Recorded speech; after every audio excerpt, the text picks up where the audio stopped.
42,50% des électeurs se sont prononcés en votre faveur. Est-ce que c'est un score qui vous a satisfait? Bien sûr que non. Bien sûr que non. Je pense c'est un score qui était insuffisant par rapport à ce que nous espérions, qui était plus de 50%. Et simplement, le fait que les électeurs ont fait une forte abstention dans les bureaux de vote qui sont traditionnellement favorables à ma tendance, à ma couleur politique, ont fait que, eh bien, simplement, nous avons eu une baisse importante du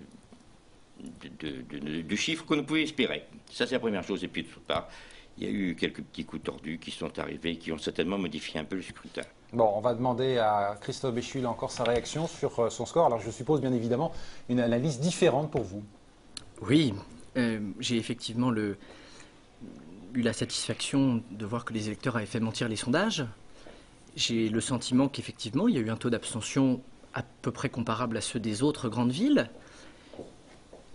et assez bien réparti, j'allais dire, entre les différents bureaux, parce que j'ai le sentiment qu'il y a des réserves de voix dans des bureaux de beaucoup d'endroits. Les scores que j'ai faits dans un certain nombre de quartiers populaires me laissent penser d'ailleurs que les réserves qui peuvent exister à certains endroits ne sont pas nécessairement forcément préemptées par rapport à un camp politique, surtout par rapport à une élection locale, où les enjeux, ce sont les enjeux locaux, ceux qui intéressent le quotidien des Angevines et des Angevins. Et cette dynamique, j'allais dire, de premier tour, évidemment, elle nous porte vers un second tour pour lequel nous espérons que les électeurs choisiront le renouvellement.